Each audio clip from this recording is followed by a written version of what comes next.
Sup, dick pixers? Me and Chard are back with season 4, episode 2 of Rick and Morty reviewed. Hey, everybody. How's it going, Chard? Hey, dick pixers.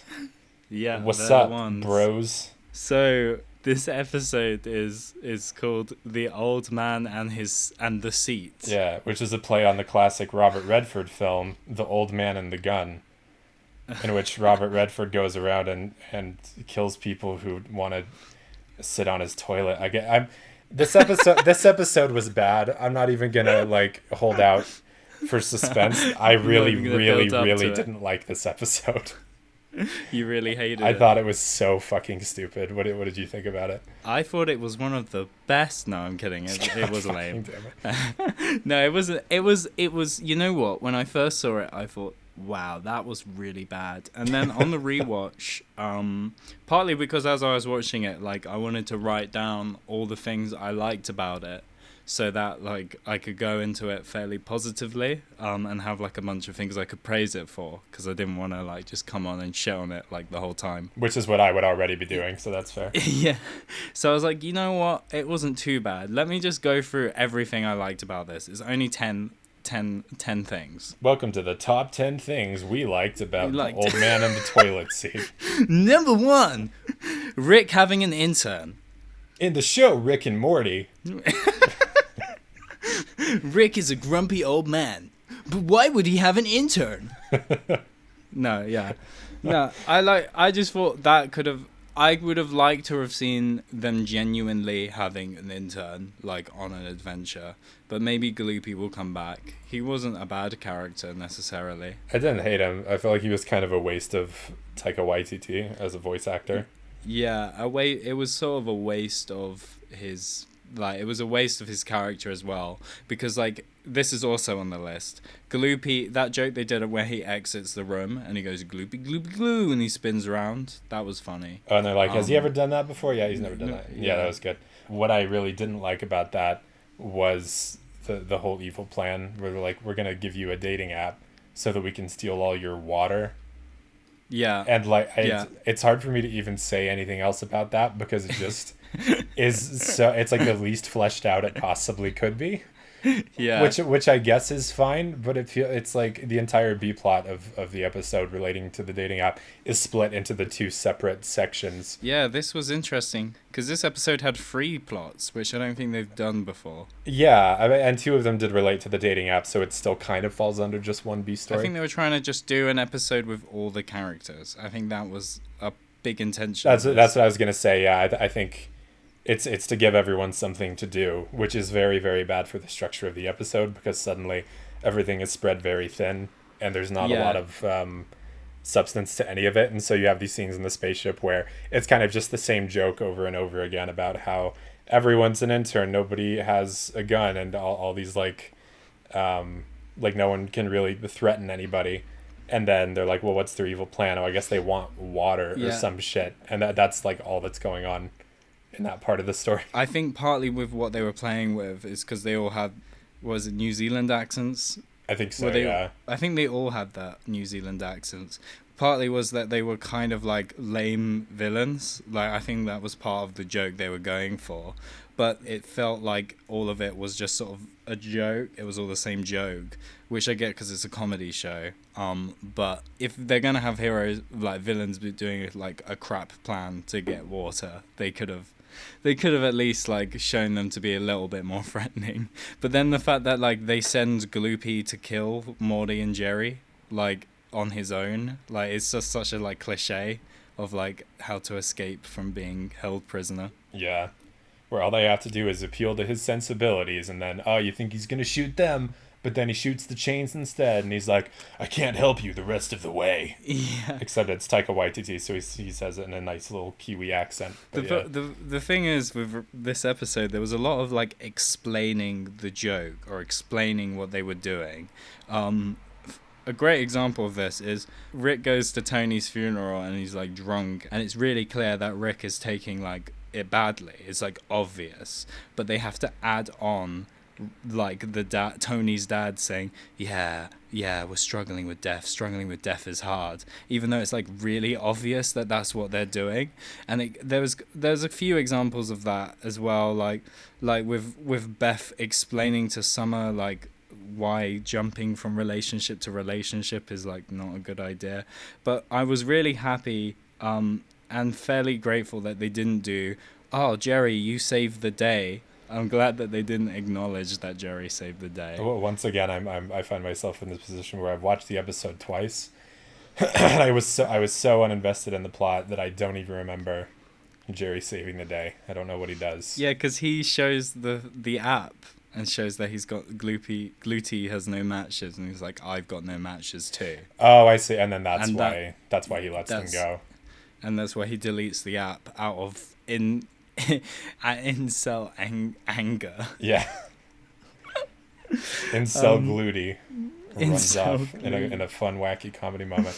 And then right after that is my favorite comedy moment of this episode, which is when Morty says, like, "Dad, at the beginning of today, I was embarrassed and frustrated to be your son. And then I thought we were all going to die because you're a fucking loser." And then he just stops.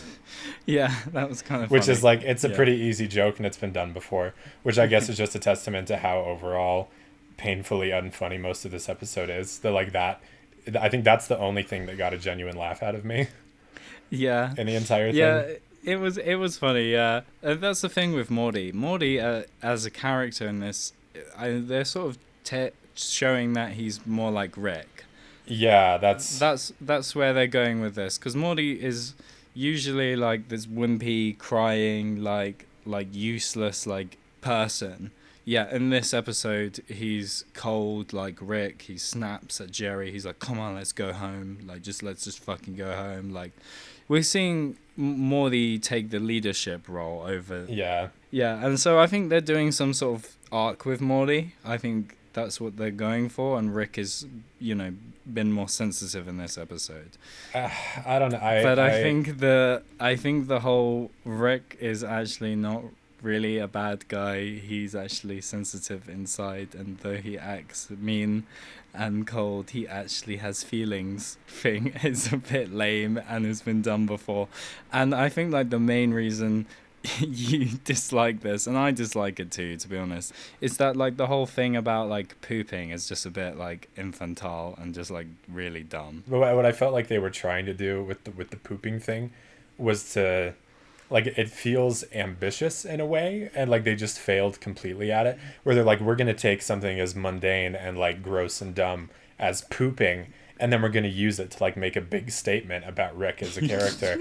And then they just did like the absolute worst fucking job they could have at it. Like, going along with a lot of the stuff that you just said, I feel like my main criticism of this episode is that so much of it is trying to say things about the characters, and have not even really have arcs for them within the episode, but at least like acknowledge characteristics of them that, again, maybe they'll actually fucking address later. Not in this episode, but look, they're there. And all of the characteristics that they're acknowledging across all the different characters is stuff that has been done multiple times at previous points in the show.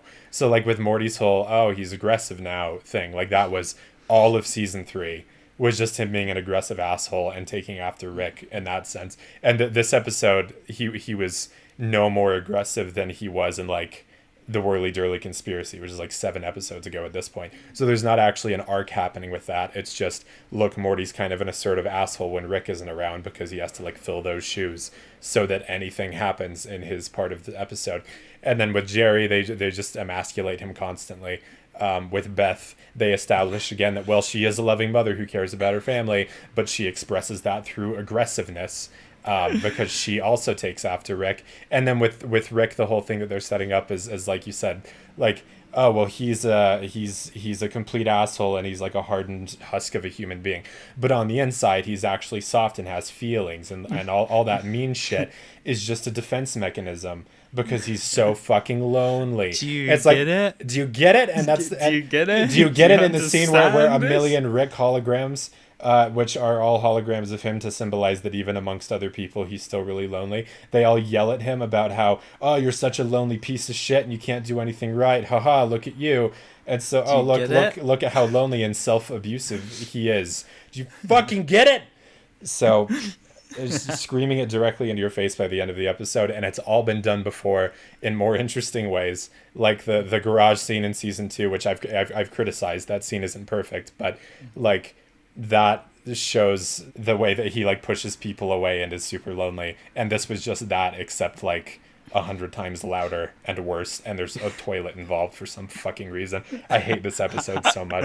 That ending was like lame, to be honest, like, because the relationship between Rick and Tony is just completely impossible to buy. Yeah. Like, that relationship, their friendship is just so forced. It's so strange, because especially when we've had the episode with the micro universe, and we've also had like Rick's relationship with Bird Person. Like, we've seen Rick with friends before, and we've seen Rick with like a rivalry with someone before.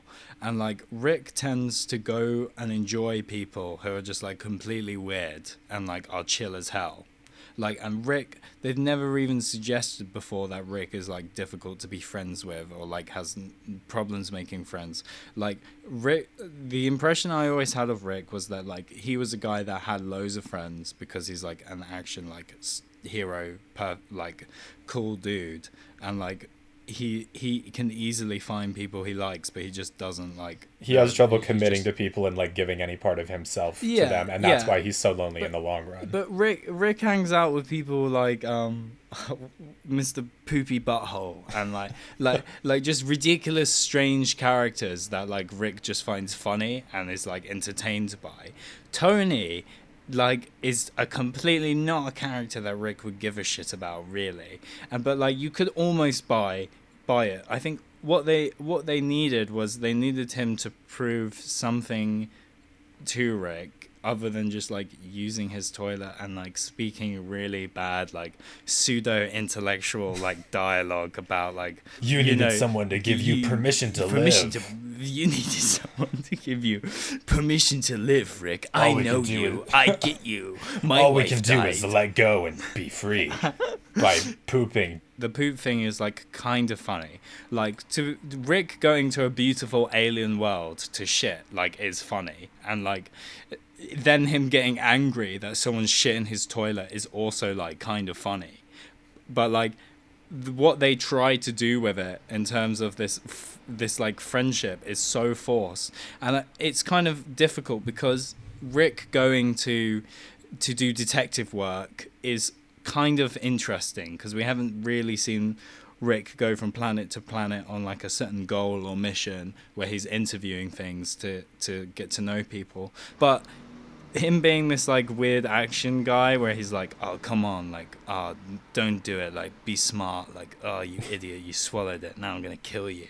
It's kind of like this weird like, yeah, let's praise Rick, he's so cool, like let's like give him like a really cool moment where it can all be like, yeah, Rick is badass. Like, it's kind of just but I feel like they played all of that in the same way as they played in Pickle Rick, where the reason they're doing that is to show like, look how much of a godlike figure he is. They literally make him become a giant and talk to Tony. That's so like so it's not very subtle, like looking down on him from the sky in this massive form. But what I felt like from the start was like that he has his own special beautiful place just to do something as mundane as take a shit. Is to say, look how powerful he is, look how much mastery he has over the universe, that this is what he does in this situation that is so much more mundane for everybody else. And then him running around the entire episode, like nonchalantly walking into the middle of this war and just murdering anyone who gets in his way without a second thought. But then the thing that ends up kind of destroying him in the end is just someone that he knows, who I might have read it a little bit differently than you, because I didn't see it as much of they became friends. It was more Rick was obsessed with controlling him. Reestablishing contact with him over and over and over again, because he's trying to control. Like, he's upset that someone who he perceives as so mundane and not as godlike in status, can achieve happiness even with the things that he's been through before, I guess. And so he keeps trying to interfere in his life and control his happiness. And what ends up destroying him in the end is the fact that this fucking guy whose wife is dead, who works a shitty office job, is able to just drop everything that's like a burden to him and go live his life to the fullest for a short time and then die on his own terms. And like that to Rick, like there's a sense that like he wishes he could have that. And then it's upsetting to him that someone, again, like as mundane as Tony, I get Tony, yeah. No, I think your interpretation might be right. I like that interpretation. I think it makes sense. But the thing is, I just don't find it interesting anymore, because like, yeah, that's a statement that you can make about the character, but that's been said before. Like, look, Rick is unstoppable against all odds until he has to confront his insecurities. Like, I think that's word for word the line that I said in my first Rick and Morty video about Pickle Rick. And it's the same thing in this episode. It's been a whole season and nothing else has been done with that, except now they're just saying it again, and it's on a toilet this time.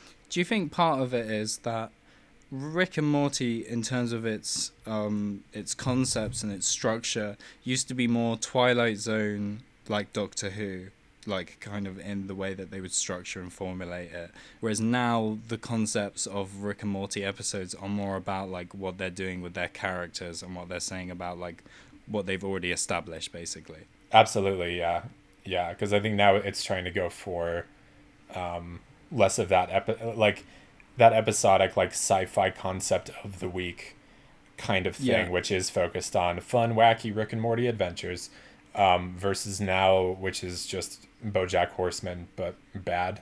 Like, as I keep talking about, it's stuck in a middle ground where it's like they're kind of still doing sci-fi stuff that's memorable every once in a while, and they're kind of also trying to focus more on the characters and say things about them and give them arcs, but it's in just such a stagnant place that's so completely and utterly directionless. And so it, like, the experience of watching it just provides nothing. Like, I wasn't entertained, and I wasn't like, it wasn't thought provoking, and it didn't give me like a fun experience. This episode was just such like a massive pile of like failed attempts at nothing, basically. And I would have like no reason to watch this again for any reason other than that we were doing this. Sorry, I forced you. What I think this episode almost had a good concept to it, you know, a good Black Mirror, Twilight Zone concept to it, which is a dating app that literally matches you with your soulmate instantly. Black Mirror already did that better. Yeah, no, but that wasn't instant. That was a long, experience, and it was kind of about finding that process. Whereas this was almost going to be, oh, look, like, I've got my soulmate now. Everyone on Earth has, like, found their definitive soulmate. Like, and I think if they had, like, left that longer and we had seen, all these characters being like, well, maybe even just Summer, like, being like, no, this is my soulmate. That's what, like, the app says. Like, putting too much trust in the app. I'm just saying that was a cool sort of concept. But that is my list of everything I liked about the episode. That's it done. Oh, okay. So wait, when did we get through like the other 8 things on the list? I just threw them in as we were talking, so it's subtle. It's in there. Oh, cool. That's literally more subtle than anything they were trying to say with this episode. So good fucking job. But what they were saying in terms of this whole plot with Beth and Summer was, to me, the worst part of this episode. Because I did not understand what they were trying to say about love or relationships in any way. Our phones are making us too fickle. Yeah, everything is so temporary and quick. But then nobody wants to quit out of an ad if to find their true love, because it's too much effort. We want it to come easy to us. But then also they have the leaders of this alien race also just say, I want a divorce at the end. So, and they didn't meet on an app. They've been together for a long time, it seems. Yeah. So were they just saying that, like, all of relationships was just, like, wrong and, like, it wouldn't work? I guess so. Especially with, like, Jerry and, like, Beth being, like, a bad relationship. Like, I'm not Well, by the end of the episode, they're the only relationship that's shown to actually be, like, succeeding. Because, like, they hug and they're smiling and she rejects the Ted Danson invite. I didn't even know who Ted Danson was as well. I had to like Google it. So he is fantastic on The Good Place, which is also a comedy show that's better than Rick and Morty. For anybody out there looking for something good to watch The Good Place. Yeah, like this whole thing, and then as well, like Beth coming in on a hang glider, like I don't know what the fuck that was about. That was so weird. And then that leads to the worst joke of the episode, which is, I'm parenting, huh? Well, where's your daughter? And the guy goes, yeah, you're right. She joined ISIS. And then it cuts to the next scene. Like, it got the joke out of me just because of its shock humor, really. It's it's very like first draft humor to me. They're like, what if we say that the farmer's daughter joined ISIS? And then everyone else in the writer's room goes, it's fine, but maybe put like an actual joke in there. I could imagine Justin Roiland laughing loads or improving it. Well, Justin Roiland would have been laughing at it because he laughs at fucking everything like a maniac. I understand Morty's suspicion. I've misled him before. Morty, turn me so we're making eye contact.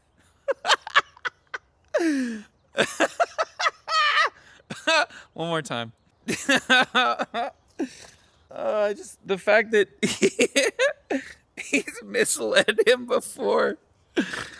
Yeah, and he's doing it again. It's so fucking great. No offense to Justin Roiland if you're listening. I'm going to mother you so hard. I'm going to daughter you so hard, and then like the fight scene. Just more expressions of love through aggression, because that's the whole point of Beth's character.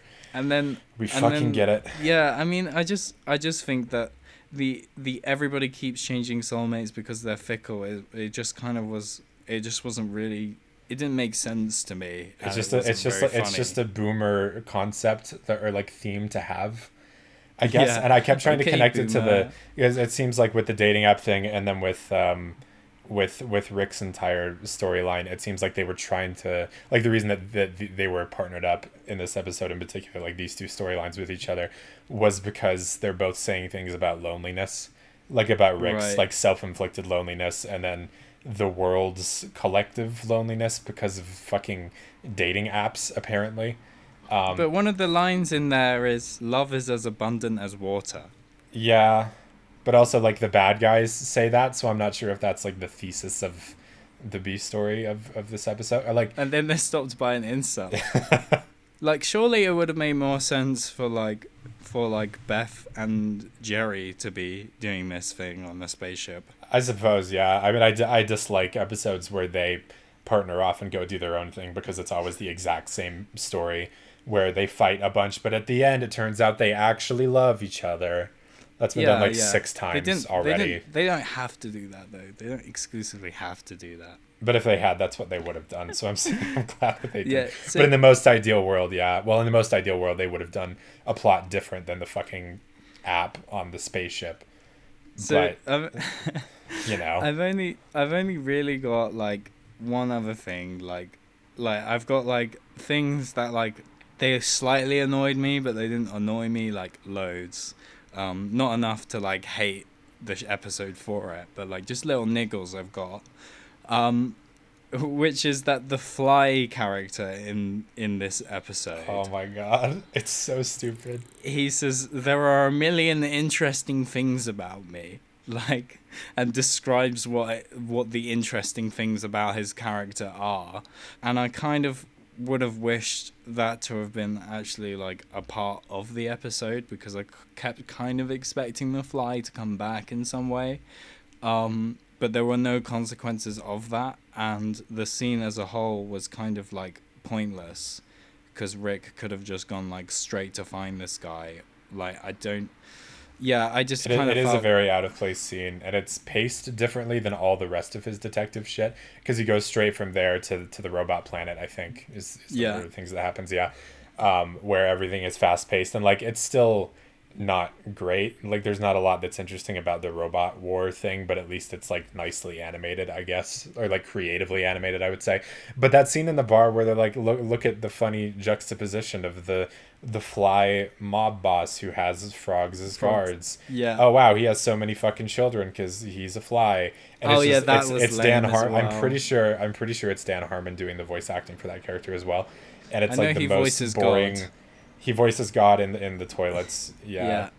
Which that was another thing that factored into the whole thing of how Rick wants to control the happiness of people. Like, other people can't be happy unless it's on his own terms. Is like the bags of solipsistic fluid where he sends people to their own personal heavens or whatever. Well, that's the thing. Those Matrix pod things, like the bags of fluid. The fact that Tony chokes in there kind of bugged me as well, like instantly, because like none of the other people in the pods seem to be choking, and like it was just like an easy way to end that scene and just move on. Oh, so that they could like keep interacting. Yeah. Yeah, because it was just like, okay, now he's in this pod and he's got this toilet hallucination. Where do we move from there? And it's like, the umbilical cord wraps around his throat. He just chokes, and they're like, yeah, but surely Rick would have a more efficient way of doing it. Nah, Rick's lazy. Like, Rick's, he doesn't think about those details. And I'm like, okay, but should he be surrounded by other people in the bags? Yeah. Well, why aren't they choking? They just aren't. It just happens to be the one character that the audience knows about, Yeah, who's only been in there for like 2 minutes. So we found another plot hole. It's objectively bad. All of season 4 is objectively bad again. So I think the Morty and Jerry thing was kind of lame as well. I think that this episode is just really lame. And that like the only really like saving graces to it is Galudi. Potentially, like, I guess just because I like Taika Waititi, and that's basically it. That's like the only thing I like about that character. Yeah. Right from the start, when the joke is like, do you want to develop an app? I'm not gonna try to do the accent. Do you want to develop an app? An app? So I'm gonna give this 1 Pickle Rick out of 5. 1 Pickle Rick out of 5. I'm gonna give this. I'm gonna be more generous than that, actually, even though I think I like the episode less than you did. I'm gonna go 2 Pickle Ricks out of 5. Oh, okay. I'm gonna change my rating to 5 Pickle Ricks out of 5. 5 Pickle Ricks out of 5. This is actually ratings the best are meaningless. Episode. You've just heard us talk about this for half an hour. Ratings are completely meaningless. It's true, but so I respect the fact that they tried to do the thing, like I was talking about earlier, where they like use a toilet to say like a meaningful thing about a character, and like it does kind of work. Yeah. Just really the thing that I really hate about it the most, beyond just the fact that it's extremely unsubtle, is the fact that it's all shit that's been said before, and they're just doing that again but worse. And so that kind of like immediately subtracts from all the ambition that's there. We've got 3 more episodes. Maybe we'll get another interdimensional cable television, or maybe Morty's Mind Blowers, or maybe we'll find out what Eye Patch Morty is up to. Maybe they'll develop the characters fucking maybe at all. Maybe we'll see the Citadel again. I'm gonna go out on a limb and say that in these future episodes, what they're gonna do. These are just my top 5 Rick and Morty predictions. Welcome to What Culture, everybody. Number 1. Rick and Morty. Rick and Morty. Okay, so number 1 in the upcoming Rick and Morty episodes, Jerry gets emasculated. Not clickbait. They're gonna make fun of Jerry's masculinity and be like, look, what a fucking beta male piece of shit Jerry is. He just wants to deliver water to people for a living. We watched the post credits scene this time, guys. Oh yeah. We saw it this time. Yeah. And luckily, it changed everything about the rest of the episode and made it actually good. 5 Pickle Ricks out of 5. It explained everything. It cleared up all the plot holes, and it's objectively good. All the objective plot holes. So then they're gonna do a thing about how Rick like hates his family and thinks they all suck and doesn't want to have anything to do with them, but actually he loves them a lot. And Summer's gonna continue to be a stereotypically fickle, dumb teenage girl. If we carry on doing these, you are just gonna like explode with pure rage. Yeah, I'm bottling a lot of. You're past like even hating this show at this point. You're just like rolling your eyes, and you've analyzed it entirely, and you're just like. I've actually exhibited mastery over this show, much like Rick has exhibited mastery over the universe, and now all I can do is take a big ol' shit on it. Get it? Like in the episode. All right, that's it for this week, guys. Thank you so much for listening. Let us know what you thought about this Rick and Morty episode. How many Pickle Ricks would you give it? And watch both of Chard's videos from start to finish on Rick and Morty. Thank you so much. Sure. Goodbye. Do that. Bye.